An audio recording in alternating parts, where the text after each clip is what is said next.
Well, the conflict in Israel and Gaza is far from simple, and many people are searching the internet with their questions. Here with me to help answer some of them, the most trending questions at least that people are asking, online search engines. What are you doing, James? I'm framing this sculpture of Sundari's. This is for a client. This is a really cool sculpture of the creation. It's a creation piece.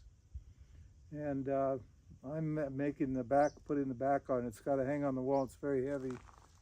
So I have to make it secure and beautiful. Maybe you have another question you want to ask. You get a lot of messages online from your friends from Israel. Oh yeah. Wanting to hear your words on. Yeah, I've got a lot of Israeli friends, and they all think I'm a Jew.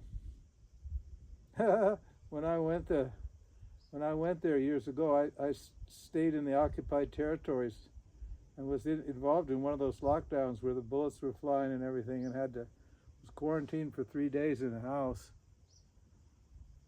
And I used to wander around Jerusalem talking to interesting people. It's a weird place, you know, because you got all these different religions. You got Japanese peace people, and you got black Southern Baptists running around, and you got Muslims and Jews, and oh God, it's just it's a great big hodgepodge of different people, all with different beliefs, and they're all trying to convert you to their religion. So anyway, so I'll bet this is about that business in Gaza, right?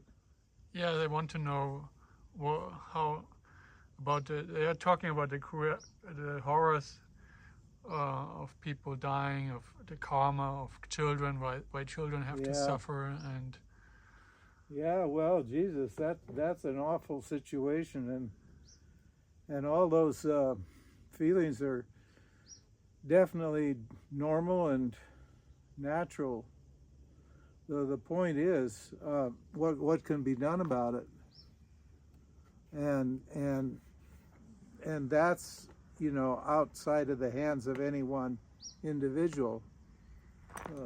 Even Bibi Netanyahu is going to collect a lot of karma for that situation because of his focus, and he wasn't focusing on communicating with the Palestinian Authority, which may have been because he didn't want a two-state solution. He wanted a one-state solution. So he focused on turning Hamas into devils, and there's plenty of devils in every society. And now it's a big mess. So the question is, what should an individual person, a Jewish person or an Israeli person, do? I mean, you got to make a distinction between a Jew and an Israeli too, because an Israeli is not necessarily a Jew, and a Jew is not necessarily an Israeli. So that's a whole other thing I don't want to talk about, because that causes a lot of disturbance for people. So what I do want to say is that you have to look at your own mind and see if what you're focused on. And the big thing to not focus on, this is what you don't want to focus on, is the anger, the revenge, the hatred, etc., etc., etc., and the guilt, whatever. This kind of a situation brings up all the negative feelings, whatever they are. And the question is not that the negative feelings are there; it's natural, and we don't have any control over that. I too myself have very, very strong feelings, negative feelings that come up about this situation, as I do in Ukraine and anywhere around the world where you see this sort of thing happening. But the thing is, what is the solution? Well, Vedanta says the solution is to find out what is common between everything, what everybody shares. And what everybody shares here, you know, you don't have to get too spiritual about it, but everybody's a human being. And no human being wants to suffer. We all do not expect other people to injure us. Even hitmen carry, you know, are worried about getting shot. You'd think, well, they wouldn't be bothered because they're hitmen. No, everybody, they don't want to be hurt either. Nobody wants to be hurt. So how do you focus on the upside? Well, we're all human beings and we're all suffering. So we could look at these people as human beings, first of all. And then secondly, the issue about blame. You can't blame anybody for this. You can't blame the Israelis and you can't blame the Muslims. When you start tracing it back, you start looking into the source or the cause of all these feelings. These are just handed down from generation to generation to generation, way back to the first person, to Adam and Eve in the Garden of Eden. They all go all the way back. And so at that point, Vedanta says, well, you've got to take God into account, because God's what created the whole world.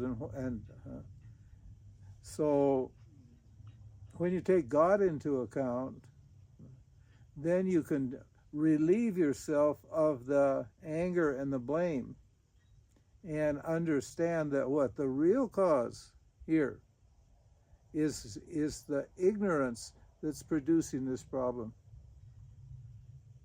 Eve, or was it Eve or Adam? Eve, I forget, and it's in the story. It doesn't matter if it's a man or a woman. These are just principles. Knew very well that he was not supposed to, you know, eat the forbidden fruit. But she or he went, I forget, she, I guess it was she, went ahead and ate the forbidden fruit. She willfully went against God's suggestion. God's suggestion is see everybody as what? As God, as myself, as beautiful. But who created the fruit in the first place? yeah, that's right. So if you're going to blame somebody, then blame God. Yeah. But it doesn't do any good to blame God, because God's not a big person to take blame. Yeah. So your blame is wasted. And that negative state of mind of blaming is just totally wasted, because, you know, that was in the Bible, Job. Job was always whining and complaining to God. I'm your best devotee, I do all this, I love you like everything, and you give me all this bad karma. Well, God's not listening, because God's not a person. He thinks God's some big guy in the sky or something. I don't know what he thinks, but, you know, so, you know, that's our solution. That's the Vedanta solution, you know, is to not to deny these feelings, but to change your relationship to those feelings and to transform those negative feelings into a positive feeling. Now, if everybody in Palestine and everybody in Israel looked at it in this way, they would find a common ground. And Bibi Netanyahu would have to realize that the Palestinians have a legitimate grievance and that a two-state solution is going to work. But he doesn't want that. He wants to squeeze every single one of those people out of Israel. And he doesn't care what happens to them. Unfortunately, he's in a pickle too, because he's surrounded by the enemy, Iran and all these people. He's a little guy in a bigger pond. He looks like a big guy in a little pond, but he's a little guy in a big pond. Mm. So he's not going to save anything. In fact, you know, his focus on this duality, this idea that the Muslims are different from Jews. I don't know how you tell a difference myself. I couldn't tell a difference when I was there. I couldn't tell, you know, I had no idea. They're both Semites. They're both Semites.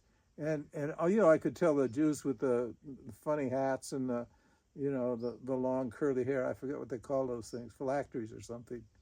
And you know, I could tell those guys. And you know, the ones who had little skull cap on yarmulke, I could tell those people. But basically, you didn't know. So that's our solution. And so if you're Jewish and you're there in that situation, or if you're Jewish anywhere and you're identified as a Jew, then you're gonna have to suffer or enjoy according to the understanding of yourself as a Jew. So what is a Jew? Is a Jew some special secular thing? That's what I mean by an Israeli. Those are secular Jews, but they don't have any interest in God, right? Or are you a spiritual Jew? Do you appreciate the Word of God and appreciate that God created what? Muslims, and God created Christians, and God created Buddhists, and God created all of those. Everybody just created human beings and gave them the free will to choose what kind of religion or what kind of life they wanted to lead. So that's it. That's final teaching.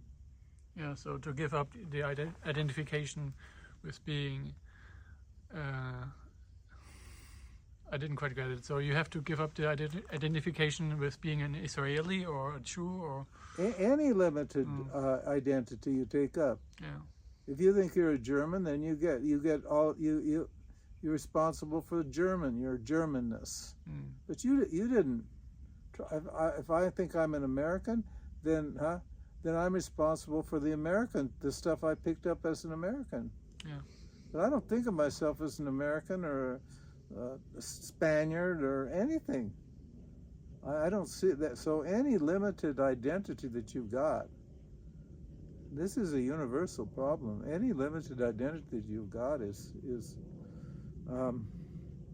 needs to be looked into and looking for the downside there, and eliminate the downside to the identity.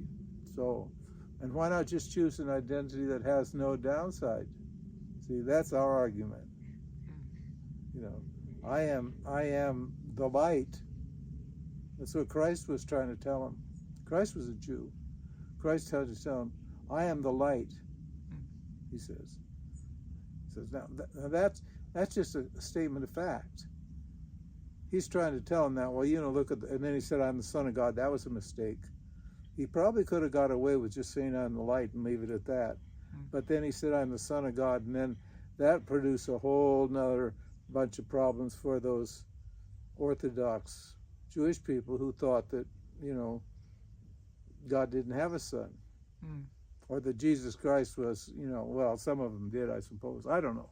It's all so complicated, I just can't work out all out. But that's enough, I think. Yeah, that should do. I hope that satisfies everybody. But who knows? Good.